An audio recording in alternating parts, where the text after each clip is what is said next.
Is leadership dysfunction holding back growth in your church? Let's explore that now on the Church Revitalization Podcast.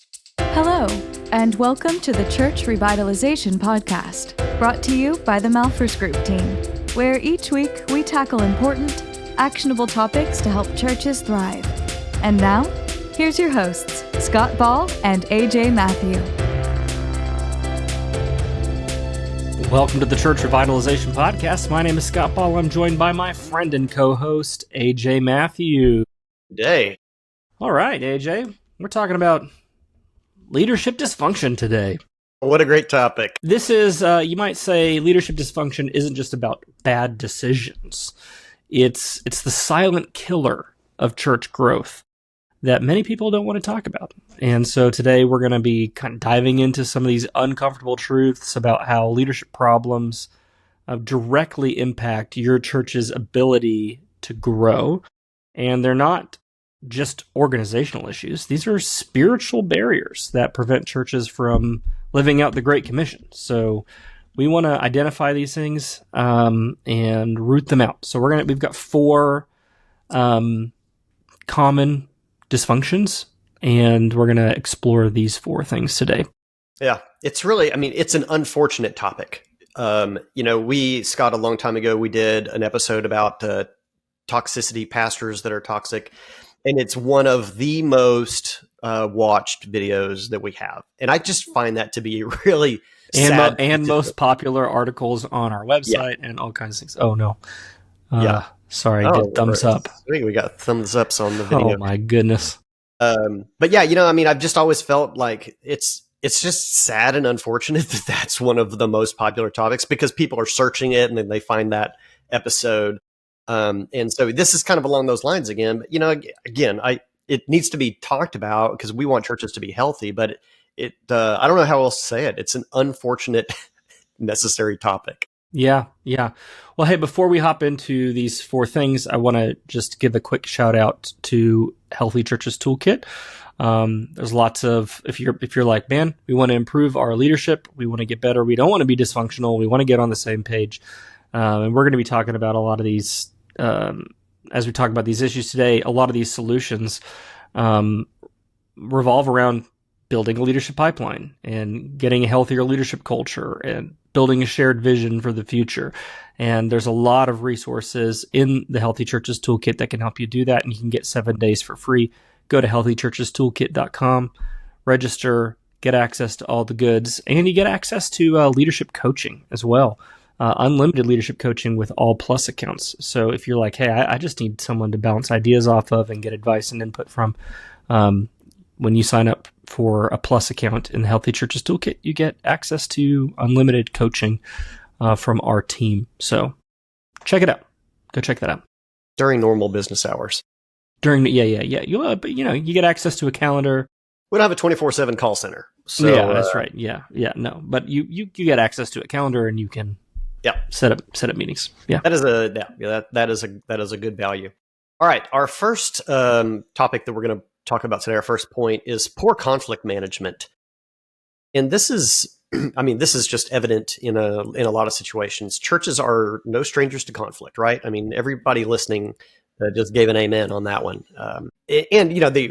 We talk about this also when we work with churches and we talk about vision, shared vision. And, when you hear of a church that has no conflict, that's actually a red flag because, that's just not normal. Humans are challenging creatures to interact with one another. A lot of times when there is a lack of conflict and a perceived, abundance of peace is sometimes because we're not communicating clearly about perhaps what our direction is. Church may just be directionless. And a directionless church is more likely to have less conflict because everybody's just kind of doing their own thing anyway and assume everybody thinks like they do. So when you articulate future plans and desires and things that we believe God's calling us to, that's when conflict sometimes comes up. But it manifests in a variety of situations, from the most minor of things to major decision making in the church. People just disagree. And unfortunately, a lot of people handle situations with an a level of maturity less than their years. And it's astounding sometimes how, perfectly people you would think would be perfectly mature in handling things with humility and a good dialogue choose not to. And this is where, some of that, sometimes toxic behaviors, and unfortunately even sometimes sinful behaviors come in. But leaders in a church not handling the conflict effectively, sometimes they're the ones that are in the conflict, but you would hope that there's somebody with a level of wisdom and maturity that can help, intervene and have parties work through things in a mature way. But unfortunately that doesn't happen, and sides get taken, factions form, and we've got just something getting worse and worse. Yeah, I mean, conflict management this might be the number one thing. There's a few things behind this. I think something like 60%, don't hold me to these exact percentages, AJ, but something like 60% of all pastors have the S-type temperament. Yeah. Which is like a shepherding, steady. Yep. Yeah, S stands for steady. And, by temperament, they hate conflict. And so they often create an environment that is conducive to passive-aggressive stuff and just conflicts bubbling maybe just beneath the surface. And there's a lot of peacekeeping, but not a lot of peacemaking. And so this passive avoidance of active and intentional conflict avoidance is maybe keeping the peace, but it's not making peace. And Jesus didn't do this. Jesus was willing to engage in difficult situations for the purpose of reconciliation, right? And trying to make things right and to stand on the side of what is correct and what is right. And in our culture today, our culture celebrates peacekeeping. Our culture celebrates, no, don't rock the boat. Hey, don't say anything difficult. Don't say anything that would make someone feel bad. And we have a lot of pastors who just are temperamentally predisposed to not wanting to engage in hard conversations. And as a result, the church can't move forward. And so conflict avoidance is not the solution. It's healthy conflict. Saying hard things. We're going to get into more of this, actually, because it's a similar theme that kind of recurs. But poor conflict management, I think, is maybe just the baseline, and that really undergirds pretty much everything else on our list here, AJ. Yeah, for sure. Yeah, so moving on to our next point, entrenched parties and processes. So this is, again, how that poor conflict management starts to manifest itself, is that we've got people that are dug in. So on the one hand, we might have people that, they believe they're right. They're not really willing to come to the table, can't see a point of view beyond their own. And then we've got a leadership structure in the church that allows it to continue. We don't have a structure in which people, can perhaps take grievances into a neutral space to be able to be dealt with in a mature way that can, hopefully lead to reconciliation or, some common ground that we could move forward in. And this so much has to do with personal preferences much of the time, just instead of finding the commonality in what is God calling us to, and being able to move together, maybe with some, not that everybody would always have to have their way. I mean, that's kind of the thing. That's not going to be the case. We want to be able to work towards a solution that we're like, okay, this kind of moves us all forward, though it may not be my perfect solution. Yeah. I was trying to do this, find this factoid about World War I and the trench warfare there. I think, I don't know, no one hold me to this, okay? But I think that in the last couple of years of the war, the front lines of both sides only moved maybe within a handful of kilometers in all these years of fighting. And, that to me, that is stuck. That is stuck leadership. Yeah. Visualized. When you have these entrenched systems and parties, they are really dug in, man, and there is just no movement, and we don't even know why. Why are we fighting this anymore? Why is this the hill we decided to die on? Now, I'm not a big fan of making change for change's sake, just going, well, let's just move the line, just to move the line. I'm a big proponent of, let's figure out why this is here. Why are we doing this? And if there's a good reason for maintaining this method or this process, I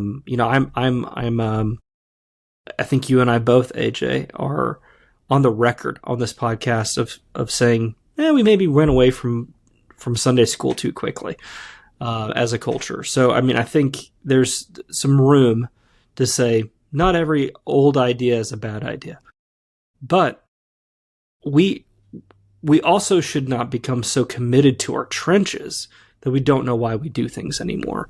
And I was actually working with a church, AJ, not that long ago, where I said, hey, I have some feedback on this particular part of ministry.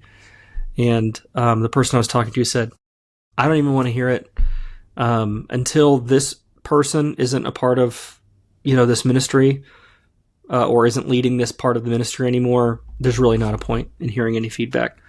And I'm paraphrasing, but I thought, oh, wow, like that's not good. If someone said, I don't even want to hear, don't bother giving me the feedback. So long as, this leader is leading this thing, there's really no point. I was with a different church and not that long ago. Had a similar kind of conversation. I was like, well, now why is it that we do this thing this way? And they go, this is the way. Yeah. We don't question it. This is the way. And I thought, well, this isn't good. And they've had a lot of success. And so there is a lot of question, like, we don't touch it because it's been successful in the past. So we're not going to push it. Yeah, I think, perhaps overall church success can sometimes overshadow small areas of stagnation, kind of assume everything, what we're doing right now should all stay in place because it's helping us achieve overall success, when I just don't know that needs to be thought of as true. There can be improvements to be made in specific areas that could contribute to even greater, growth and health in the church. But yeah, often, longevity of doing something becomes like, that's just the measure, that will determine if something is available to be discussed for change. The longer it's been there, the less availability that will be to discuss doing something different. And it comes back to this preservation of feelings, preservation of emotions and relationships. And, I'm sometimes accused of perhaps not being as empathetic as I could be, but I still think we should ask why. What is the intentionality of doing this? Even think about it from, even here we go. Here's AJ from an analytical point of view. We have a church of 50, or we have a church of 150 or 300 people, and we're doing something that perhaps a handful of people engage in, and somebody's been leading it for 8 years or 22 years, and we keep doing it just because of that. You got to zoom out a little bit. Like we're a large congregation of people now, and we're trying to achieve certain goals, and maybe that room could be used for better in a different way, or it's really confusing to talk about what this person's ministry is. It doesn't fit necessarily with our goals and our vision. I don't know. That's the wrong thinking to me. Why are we doing that? And I know some people will push back and go, oh, if it's that small, it doesn't matter anyway. Let George keep doing it. Right. But I don't know. What does that teach us? What does that tell us about leaders leading George? Let's just say George. Are we leading George well to not be coaching, to not be talking with him about the results of his ministry? He's putting in effort, maybe that he really cares about. What he's been doing has been shrinking over the years. shouldn't we be coaching George like we would the 25-year-old, assistant youth pastor? So I don't know. I think sometimes these decisions break down when you kind of dig into them a little bit. Yeah, I mean, we did an episode not that long ago on ministry silos, and this is how they form. Where we just go, all right, you do you, boo. And we're just going to leave each other alone. There's some data that says that 85% of pastors said that the most common source of conflict was control issues. And I think that it's not just pastors. Like, it's not just pastors who have the control issues. It's a matriarch or a patriarch in the church that you can't cross. I worked out on staff at a church. I think I told this story a few weeks ago where there was a guy who had been on staff for like 20 or 30 years. He was not the lead pastor, but he was just on staff. And, that guy got his way, man. Well, it doesn't matter what it was, because the idea was you can't cross him. Like, he's been here. He's earned his stripes. He gets to call the shots. Even if it was nuts and it makes no sense and it's not good for the whole church, it doesn't matter. He's been there forever. You can't cross him. These things happen in churches, and it's not healthy. So, and when churches, going back to the first point, when churches are unwilling to engage in healthy conflict, these just become the questions that you can't ask, the things that you can't say. And when you start to identify those things, AJ, where you go, oh, that's a person you can't approach. Oh, that's a topic we can't talk about. Yeah. That's when there's a problem and it's dysfunctional and it's holding your church. I met a guy recently that I don't know what his age is, but let me just say post-retirement age. Okay. And had been at a church for a long time and was involved with like youth and student ministry for long time. I don't know exactly what the timeline was. We just had a brief conversation, but at some point in the not so distant past, they came to him and said, maybe we could have you work with our senior adults now instead of some of our youngest people. Let's maybe somebody more age appropriate. And not that, older people can't lead young people well. They certainly can, but there's got to be some relatability, understanding trends and language and, current situations. But he graciously made that move, and he loves what he's doing still. And it's a successful ministry area. But I just thought that was kind of an interesting situation and kind of fits in here. There's ways to do things and make changes that it just works out great for everybody, instead of maybe let somebody wither on the vine with the excuse of perhaps preserving their feelings. So yeah, there you go. What's that quote? It's true what they say. Old people, while dangerous behind slow and dangerous behind the wheel, can still serve a purpose. I shouldn't be able to quote Dumb and Dumber as well as I can. I wasn't going to mention the movie, but you were with me. We were on the same wavelength. Okay, our third point here in dysfunctional leadership that could be holding back church growth is a high tolerance for disunifying behavior, and even more so that which kind of starts to step into the sin space, which, I think, I don't know, perhaps our interest in extending grace might, perhaps go a little bit too far. That's a little bit hard to say, isn't it? Based on what the understanding of our Savior, that our grace might have limits. But Jesus had limits on what was tolerable as well, and called for, a change of behavior. And so we also need to recognize when something perhaps has gone too far, and we've got to have a tough conversation about a change of behavior. Totally. And I think that there's a difference. I think we have to have the discernment. This is a theme. I know I've talked about it with like lots of churches I've worked with, and I've probably mentioned it on the podcast several times. So, but this is one of the bells that I ring a lot, and I'll continue to, and it's relevant here. There is a difference between having an honest disagreement about a policy, or even be questioning, why are we doing something this way? Like we were just talking about, I think that's actually healthy and right and good. Like, so I'm not against having difficult, critical conversations. What am against is inappropriate conversations. That's gossip, or inappropriate in the sense that you are complaining to someone who can't do anything about it. You're sowing discord or rumors or just discontent among the congregation, when the more appropriate thing to do would be to approach, if you are a leader, approach another leader. If you're not a leader, like if you don't have a title in your church, just approaching the pastor or the power structures and saying, hey, I have an issue with this thing.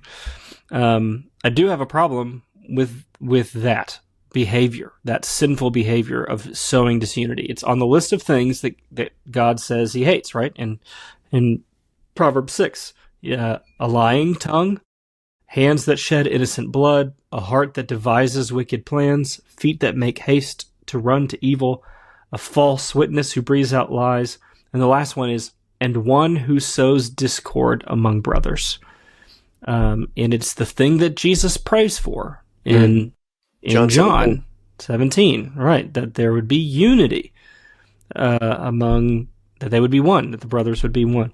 And so this is of huge importance. And so we do fire people in churches positions because of moral failures, and that's well and good, as they should. But we don't ever seem to dismiss volunteers or board members or staff members even from the behavior of sowing disunity. And that's equally offensive and bad. So you have to have the discernment to know the difference between a well-intended disagreement about policy or procedure and someone who is intentionally trying to railroad the church or gossip or disunify the church, those are not the same things.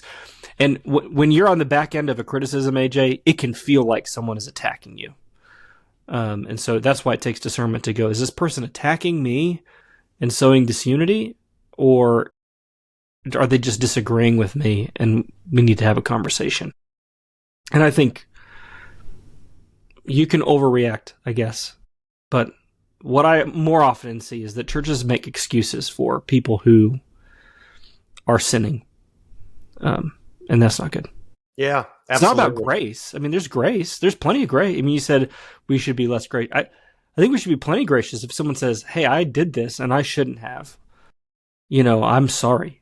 Like, we should restore that person. But if someone is sowing disunity and they're not sorry about it, we should not keep them around. Yeah. That's how I feel. Like, they should be absolutely asked not to be part of the church anymore.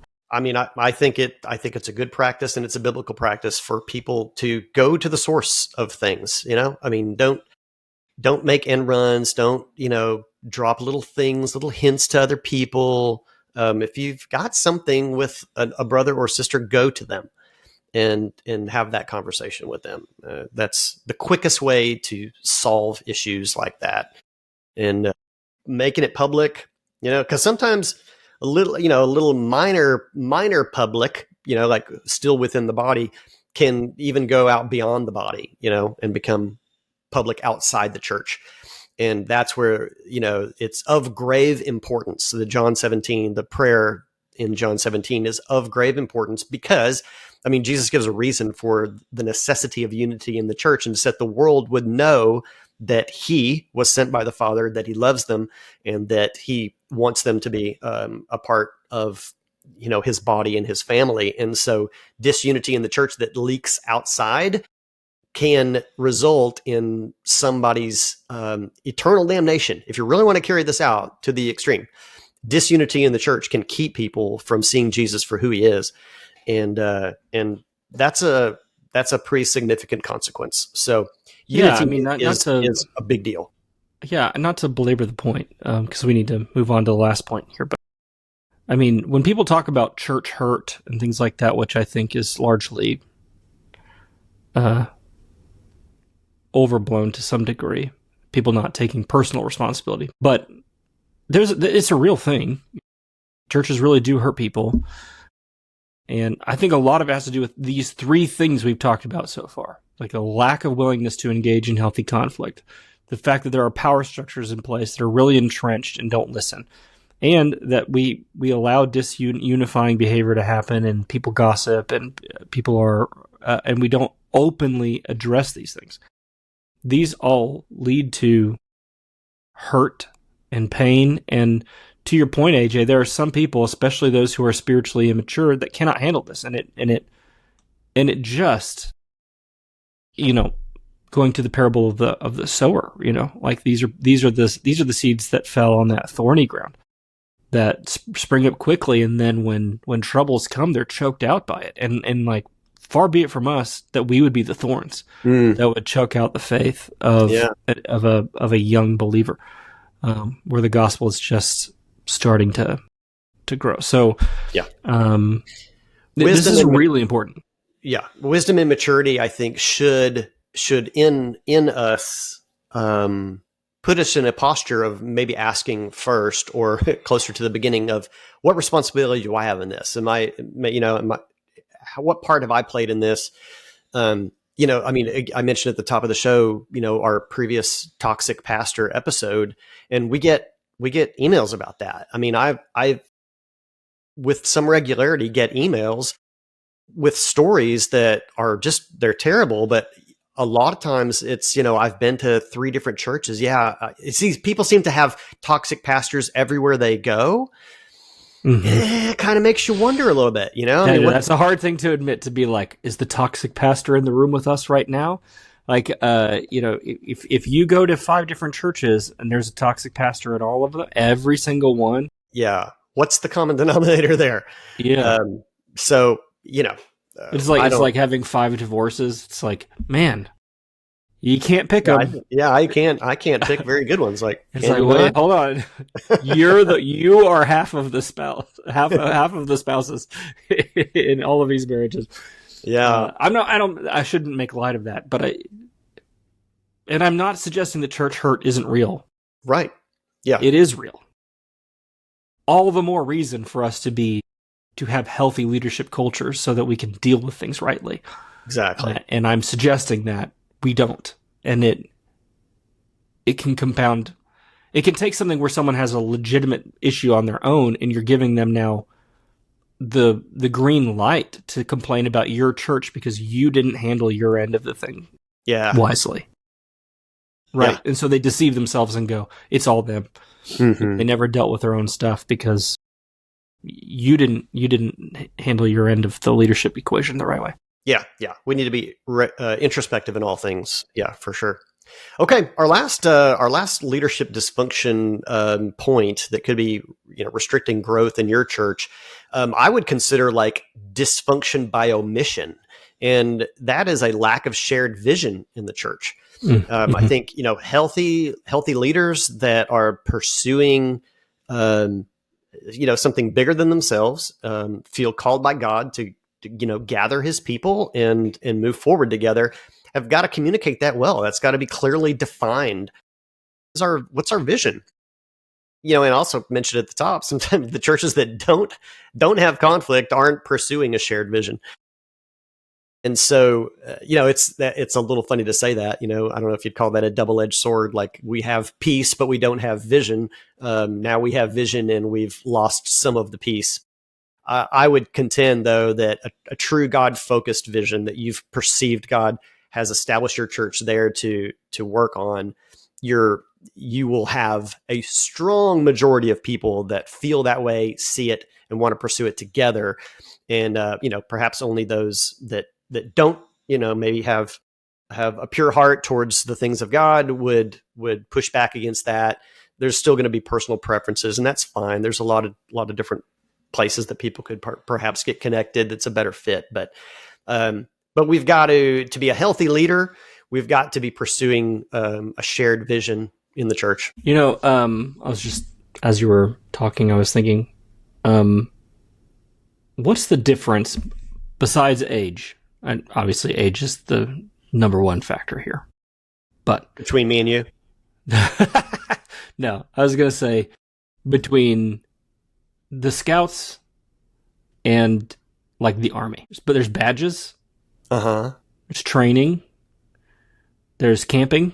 There's like survival skills Yeah. learned and I'm gained. extending grace to you right now to carry this analogy out and find what your point is. Yeah. Now, obviously, there's one's for children and one's not. But Yeah. beyond that, what's the key differentiating factor? Between the Boy Scouts and the Army, well, there's certainly a lethality quotient. For sure. I was just thinking about how like Jesus said that the gates of hell would not prevail against his church, which implies an offensive maneuver here. There's a mission of the church to break down the gates of hell, right? And which means the church ought to be much more like the army than the scouts. But there are a lot of people who really just want, like, I want the badge, I want the camping, I want the training, I want the survival skills, but I don't ever want to actually have to apply it. And I think that what a shared vision does is it starts to shift the focus from scouts to army, where we go, okay, what is it that we're here to accomplish? Which gate of hell which gate of hell are we going to be breaking down as a church? What's our battle plan? What are we actually doing? What are we doing all of this for? Like, if we're just going to sit and soak in this information and look at all the stripes I have on my jacket, or are we going to actually apply all of this to beat down the gates of hell or not? And to me, that is a difference between a healthy church and a dysfunctional one. Is one just likes the patches, and the other wants to beat down gates. Gotcha. You finally brought it around. I got you. You know, like my analogy, I was formulating that analogy as you were talking. It took a minute, but I got you. Yeah. Is it not a good one? You're not advocating teaching the Boy Scouts to kill. You're instead wanting people to be. I'm insinuating that you got some guys and gals, who metaphorically are beyond the scouting age, but they still like the patches, and that you really should, at this point, this is not what we are. Let's put our training into action. Yeah. Right. Yeah. They don't want that. They want all the accoutrement, but they don't want the mission. They don't really want nice that. uniforms. They're pretty nice. Yeah. And going back to, we had an offline conversation earlier today, me and AJ, about Revelation, and the 7 letters in Revelation to the churches, and how every single one of them is written to the one who conquers, to the one who's victorious, to the overcomer. Like, I just love that language, like it's all offensive, not like I'm offended, but like on offense. Yeah. Language. And our churches, man, they're just dead. Like, they're just like, I don't know. And that, to me, it's a function of dysfunctional leadership. Yeah. Yep, absolutely. Yeah, perhaps they take that overcome as just stand still and be able to survive bad things that happen to you, and that unfortunately is sometimes the posture of churches, instead of pursuing something forward and overcoming obstacles that would prevent you from achieving the goals God has set before you. And I think the latter scenario is where God wants us to be, moving forward, always on mission, in action. Yeah. What is it? Christus Victus? Is that right? Is that it? Victory in Christ? Christ is victor, right? Is that it? This is the image in Revelation, right? Not fluent in Latin. I don't know. Sure, you're surprised. It's a theological concept of, Jesus defeating death and sin. Yeah. Even evil powers. I agree. Yeah. All right. There you go. 4 points on how leadership dysfunction can hold back church growth and certainly church health. One has to come before the other. A healthy church will become a growing church, but not every growing church is a healthy church. So we need to work on these in tandem. All right, Scott, any last thoughts? Healthy Churches Toolkit. If you want some resources to get a shared vision, If you would like some leadership, we have like vision audits, leadership audits. I think maybe one thing that would be helpful, maybe just to wrap this up and to tie in the toolkit, is that sometimes these kinds of conversations can be difficult because they feel personal. And when you have a resource or a tool or an audit or an exercise, this is why having on-site consulting even is so helpful.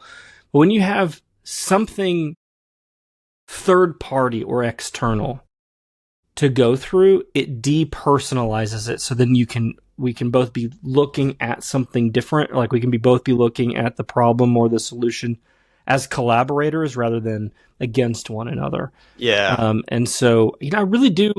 Yes, I'd like for you to sign up for the toolkit, but it's because there's stuff in there that will help you. Download one of these audits, work on it together. Now we're talking about the audit rather than talking at each other. And that's, I think, very valuable. So definitely go to healthychurchestoolkit.com. And again, we won't tell anybody if you sign up for free for 7 days, get the things you need and cancel. But there's more in there than you can enjoy in 7 days. So that's why we want you to subscribe. We'll be ashamed of you, but that's okay. We made that available. That's right. But, this is actually, though, a really great point, though, Scott. I guess we didn't build an application point into today's episode, but I think this is certainly part of it. Having systems in place, and we talked about that, having dysfunctional processes in the church that allow bad things to kind of take root, but having a leadership pipeline that is designed to have people accountable and to have evaluation points in place and training is when things can be kind of nipped in the bud and not allowed to fester. So the toolkit also has our training content for leadership pipeline design in there, and building that into your church where conversations can happen and minor corrections can take place before they blow up is a really important aspect of a healthy church and one that is functioning well. So jump in there and take advantage of it.